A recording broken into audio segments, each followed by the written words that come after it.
Next మీరు అక్కడ నుంచి న్యూస్ చూస్తున్నారు, అన్నీ మీరు అబ్జర్వ్ చేస్తున్నారు. చంద్రబాబు నాయుడు గారు 24లో గవర్నమెంట్ ఫార్మ్ చేసిన తర్వాత ఒక 6 మంత్స్ అయింది, దాదాపు ఒక 1 వీక్ అటు ఇటు. మీకేమనిపించింది యాక్చువల్‌గా? ప్రీవియస్ గవర్నమెంట్‌తో కంపేర్ చేస్తున్నట్లయితే, ఈ గవర్నమెంట్ కంపేర్ చేసుకున్నట్లయితే మీకేమనిపించింది? ప్రీవియస్ గవర్నమెంట్‌కి, ఈ గవర్నమెంట్‌కి పొంతనే లేదండి. గత హ్మ్. ప్రభుత్వం జగన్మోహన్ రెడ్డి ప్రభుత్వం ఉగ్రవాది పరిపాలన అందించింది రాష్ట్ర ప్రజలకి. హ్మ్. నరుక్కోటాలు, చంపుకోటాలు, ప్రజల మీద కేసులు పెడతాలు, ప్రతిపక్ష నాయకుల మీద కేసులు పెడతారు, ప్రశ్నించిన వాళ్ళ మీద కేసులు పెడతాం, ఇబ్బంది పెడతాం, వాళ్ళ ఆస్తులు లాక్కోవటము, హ్మ్. డ్రగ్స్, గంజాయి, మాఫియా, ఇసుక మాఫియా, అన్ని రకాల దరిద్రాలన్నీ 2019 నుంచి 24 వరకు జగన్మోహన్ రెడ్డి హయాంలో జరిగినాయి. హ్మ్. 2024లో ప్రజలందరూ కలిసి ఈ ఉగ్రవాది పరిపాలన అంతమొందించాలి అని చెప్పి జగన్మోహన్ రెడ్డి చెంప చెల్లుమనిపించి 11 సీట్లకి మూలగుచ్చబెట్టినా ఇంకా సిగ్గు రాకుండా ఇప్పటికి కూడా పిల్లి మొగ్గలేసే ప్రయత్నం చేస్తున్నారు వైసీపీ వాళ్ళు.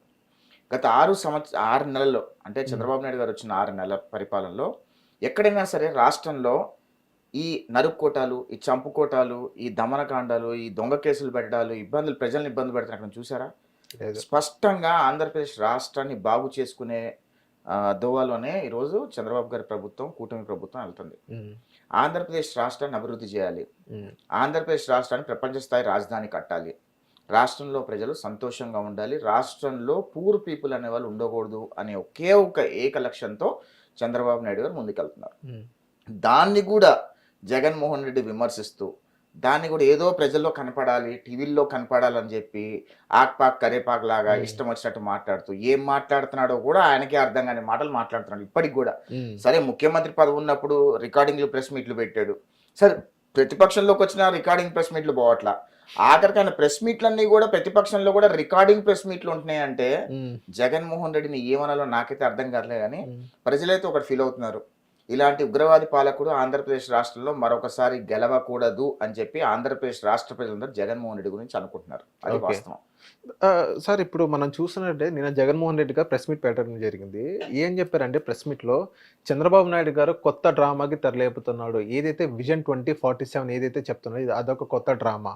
విజన్ అంటే ఏంటంటే ఒక పిల్లవాడు, ఇప్పుడు ప్రెజెంట్ జనరేషన్ ఒక చిన్న పిల్లవాడు 2, 3 ఇయర్స్ ఉన్న పిల్లవాడు నెక్స్ట్ 20 ఇయర్స్‌కి వాడు చదువుకున్న తర్వాత నెక్స్ట్ ఏ ఉద్యోగం కల్పించాలి ఆ స్థాయిలో అది విజన్ అంటే.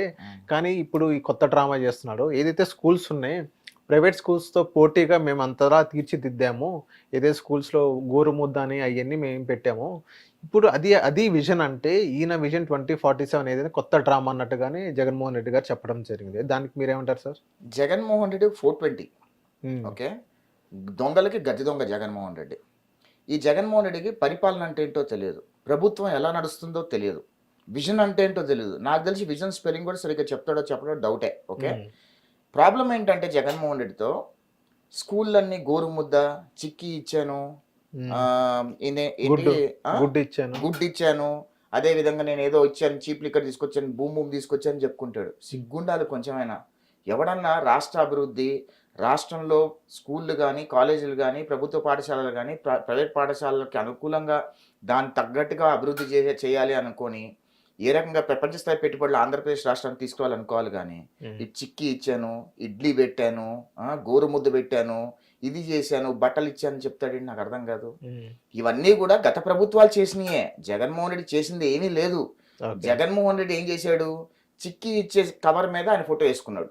ఉన్నాయి. అవును, ఉన్నాయి. అర్థమైందా? హ్మ్. ఆ బుక్స్ మీద ఆయన ఫోటోలు వేసుకున్నాడు. ఎంత దరిద్రం అంటే, బహుశా భారతదేశ చరిత్రలో ఏ రాష్ట్రంలో కూడా ఒక ముఖ్యమంత్రి ఫోటో స్కూల్ పుస్తకాల మీద కానీ, డెత్ సర్టిఫికేట్ల మీద కానీ, బర్త్ సర్టిఫికేట్ల మీద కానీ, వివిధ ఎఫిడవిట్ల మీద కానీ, డాక్యుమెంట్స్ మీద కానీ ఎక్కడ వేసుకుని దాఖలా లేదు. అవును. ఈ దరిద్రుడు మొహం అందరూ చూడాలనుకొని ఆ దరిద్రుడు అనుకుంటే ఎలా వర్కౌట్ అవుతుంది అది? హ్మ్. నా సర్టిఫికేట్ మీద నీ దరిద్రమైన మొహం నాకెందుకు? అవును. నా 10th క్లాస్ సర్టిఫికేట్ మీద నీ మొహం నాకెందుకు?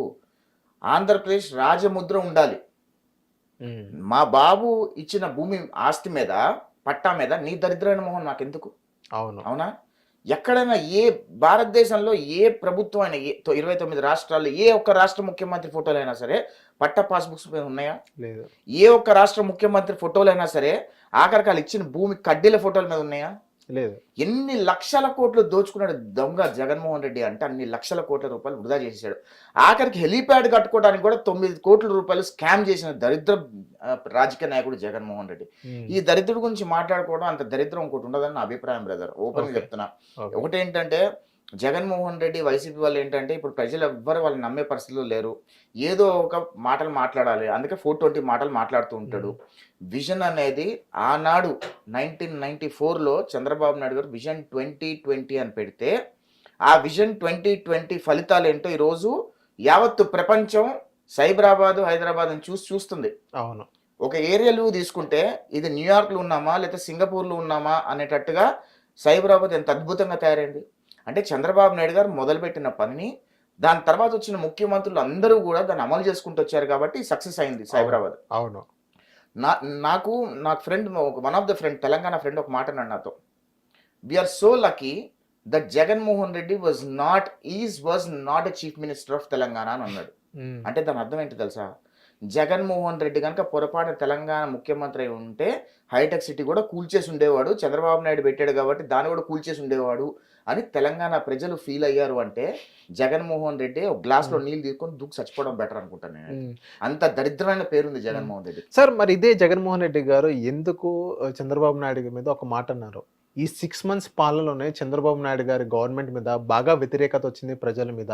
అందుకే నేను జనవరి సంక్రాంతి తర్వాత నేను కార్యకర్తలను కలుస్తాను, పబ్లిక్ లోనే ఉంటాను, ఏదైతే 25 ఎంపీ కాన్స్టిట్యూన్సీస్ ఉన్నాయో అక్కడే ఉంటాను, అక్కడే తింటాను, అక్కడే పంటాను అన్నట్టుగా జగన్మోహన్ రెడ్డి గారు చెప్పడం జరిగింది. నిజంగానే వ్యతిరేకత వచ్చిందా ఈ 6 months లో? జగన్మోహన్ రెడ్డి నిజంగా ఆంధ్రప్రదేశ్ రాష్ట్రంలో ఇప్పుడున్న ప్రభుత్వం వ్యతిరేకత వచ్చింది అని అనుకుంటే కనుక అసెంబ్లీకి రమ్మని చెప్పండి, అసెంబ్లీలో వాయిస్ వినిపించమని చెప్పండి.